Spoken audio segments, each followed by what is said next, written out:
السلام عليكم ورحمة الله وبركاته.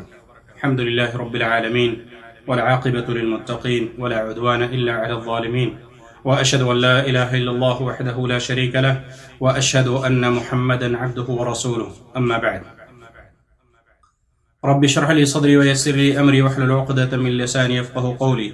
سبحانك لا علم لنا إلا ما علمتنا إنك أنت العليم الحكيم. رب زدني علما. آمین. معزز ناظرین، پیارے بھائی اور دوستو، آج کے اس ہفتہ واری درس کے اندر جو کتاب ہے دروس الیومیہ من السنن والاحکام الشرعیہ، ہر ہفتے جیسا کہ آپ کو معلوم ہے کہ ایک درس اس کتاب سے پیش کیا جاتا ہے، اور پچھلے ہفتے جو درس پیش کیا گیا تھا نماز تہجد کی اہمیت کے تعلق سے. نماز تہجد وہ نماز جو رات میں عشاء کی نماز کے بعد سے لے کر نماز فجر کے پہلے تک کسی بھی وقت ادا کی جاتی ہے، لیکن اس کا جو افضل وقت ہے وہ فجر سے پہلے رات کا آخری حصہ ہے. نماز تہجد کی اہمیت کے بارے میں کچھ باتیں عرض کی گئی تھیں.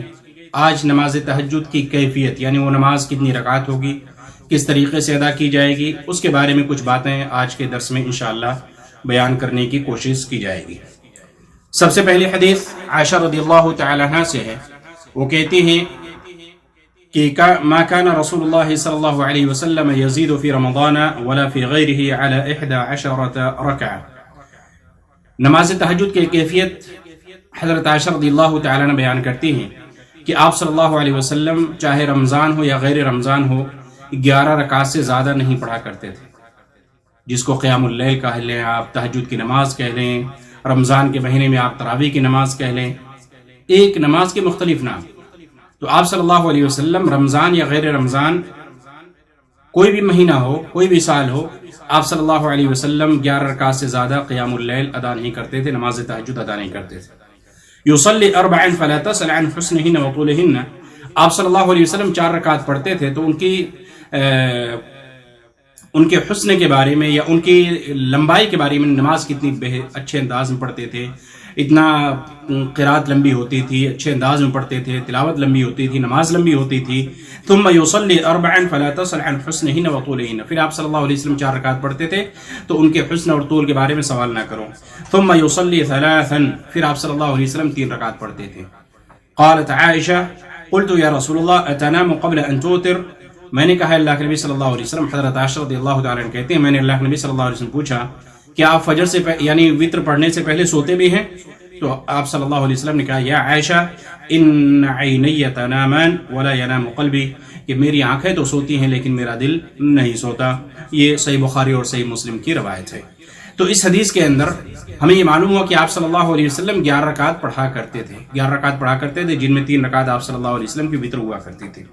دوسری روایت عائشہ رضی اللہ تعالی عنہ سے وہ کہتی ہیں کہ قام رسول اللہ صلی اللہ علیہ وسلم حتی تفطرت قدمہ، کہ آپ صلی اللہ علیہ وسلم جو تہجد کی نماز پڑھتے تھے اتنی لمبی پڑھتے تھے، تلاوت اتنی لمبی، قیام رکوع سجود اتنا لمبا ہوتا، اتنا طویل ہوتا کہ آپ کے قدموں میں ورم پڑ جایا کرتے تھے، آپ کے قدم سوج جایا کرتے تھے.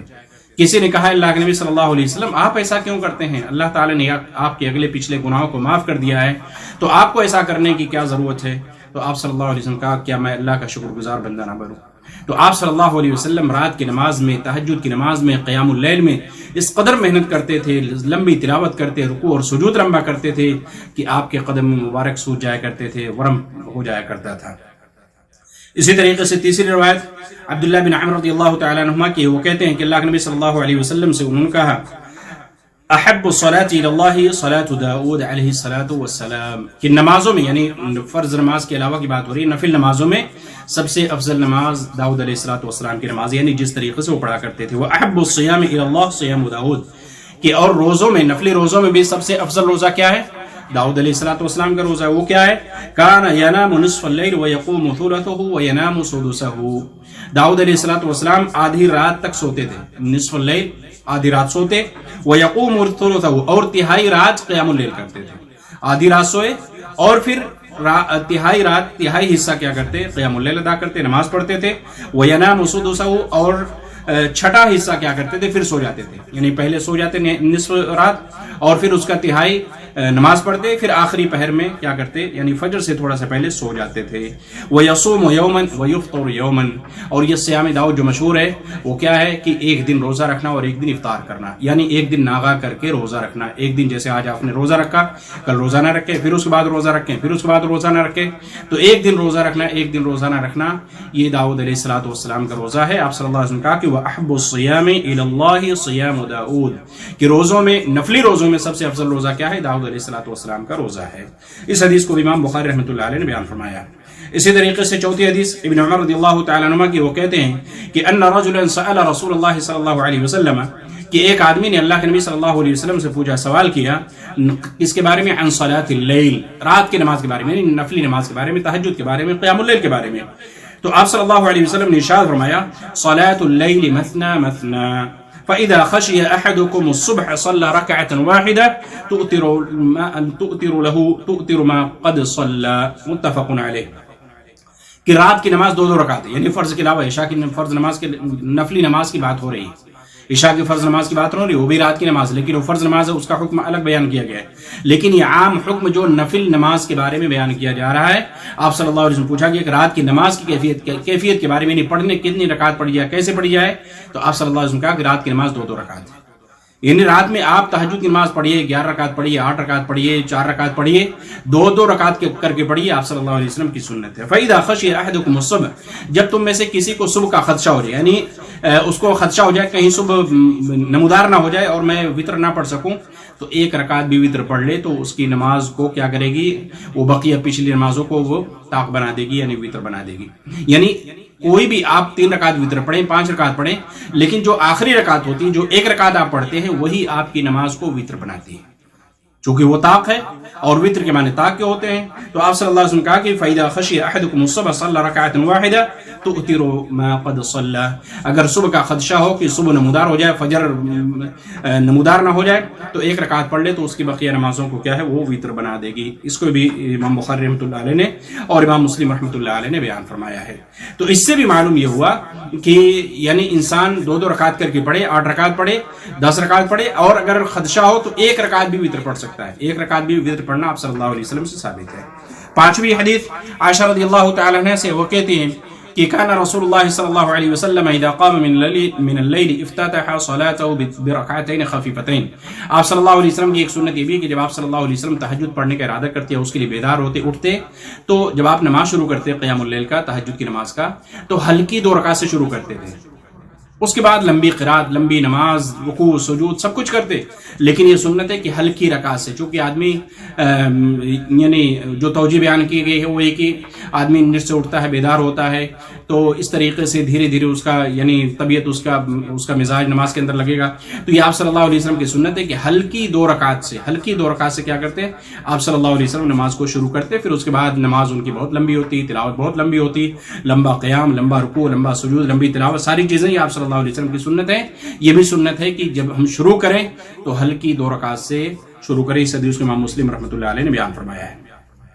تو آج کے درس میں ہم نے جو جانا نماز تہجد کے تعلق سے کہ نماز تہجد آپ صلی اللہ علیہ وسلم 11 رکعت پڑھا کرتے تھے، 2 رکعت کر کے پڑھتے تھے، 11 رکعت پڑھتے تھے، اور اسی طریقے سے آپ صلی اللہ علیہ وسلم ہلکی 2 رکعت سے شروع کرتے، پھر اس کے بعد تلاوت، رکوع سجود تمام چیزیں کیا ہیں لمبی کرتے تھے۔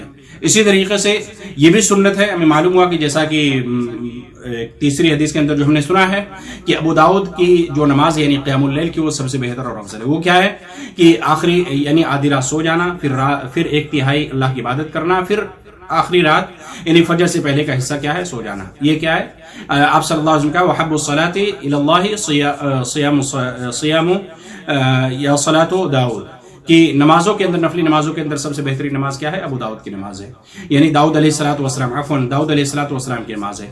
تو اس لیے یہ بھی معلوم ہوا کہ انسان اس سنت پر بھی عمل کرے۔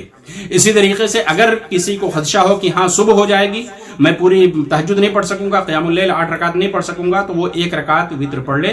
اب بقیہ پچھلی جتنی بھی رکعتیں اس نے 2 رکعت 4 رکعت پڑھی ہوں گی، وہ اس کی نماز کو وطر بنا دے گی۔ یہ بھی آپ صلی اللہ علیہ وسلم کی سنت ہے۔ چوتھی بات یہ معلوم ہوئی کہ 1 رکعت بھی وطر پڑھی جا سکتی ہے، 1 رکعت بھی وطر پڑھی جا سکتی ہے، اور آپ جتنے بھی وطر پڑھ لیں، 3 رکعت 5 رکعت 7 رکعت، وہ 1 رکعت ہی آپ کی نماز کو وطر بناتی ہے۔ اگر وہ 1 رکعت آپ نہیں پڑھیں گے تو آپ کی وطر نہیں مانی جائے گی، وہ ایک ہی رکعت آپ کی نماز کو کیا ہے وطر بناتی ہے۔ اسی طریقے سے یہ بھی معلوم ہوا کہ قیام اللیل یعنی رات کا 1/3 حصہ یہ قیام اللیل کرنا کیا ہے، یہ آپ صلی اللہ علیہ وسلم کی سنت ہے، آپ صلی اللہ علیہ وسلم کی سنت ہے۔ اسی طریقے سے رات کی نماز 2 رکعت ہونی چاہیے، 2 رکعت نفلی نماز جو ہونی چاہیے 2 رکعت کر کے پڑھنی چاہیے۔ اسی طریقے سے چوتھی یا 5ویں بات یہ معلوم ہوئی کہ جب ہم نماز قیام اللیل شروع کریں تو پہلی 2 رکعت جو ہونی چاہیے وہ ہلکی ہونی چاہیے، یعنی قیام بہت لمبا نہیں ہونا چاہیے، رکوع سجود بہت لمبی نہیں ہونی چاہیے، ہلکی پڑھنی چاہیے۔ پھر اس کے بعد جو بقیہ کی رکعتیں ہیں اس میں یعنی قیام، تلاوت، رکوع سجود سب کیا ہونی چاہیے، لمبے ہونے چاہیے۔ تو یہ نماز تہجد کے تعلق سے جو آپ صلی اللہ علیہ وسلم کی سنتیں ہیں، یا آپ صلی اللہ علیہ وسلم کتنی رکعت پڑھتے تھے، کس حیت اور کیفیت میں پڑھتے تھے، وہ مختصر طور پہ ہم نے اور آپ نے جاننے کی کوشش کی ہے۔ اللہ رب العالمین سے دعا ہے کہ اللہ تعالیٰ مجھے اور آپ کو قیام اللیل ادا کرنے کی توفیق عطا فرمائے۔ اللہ رب العالمین ہم تمام لوگوں کو نماز کو نبی کریم صلی اللہ علیہ وسلم کے طریقے سے ادا کرنے والا بنا دے، ادا کرنے کی توفیق عطا فرمائے۔ اللہ رب العالمین ہم تمام لوگوں کو کتاب و سنت کے مطابق زندگی گزارنے کی توفیق عطا فرمائے۔ آمین ثم آمین۔ وصلی اللہ تعالی علی نبینا محمد وعلی آلہ وصحبہ اجمعین۔ والسلام علیکم ورحمۃ اللہ وبرکاتہ۔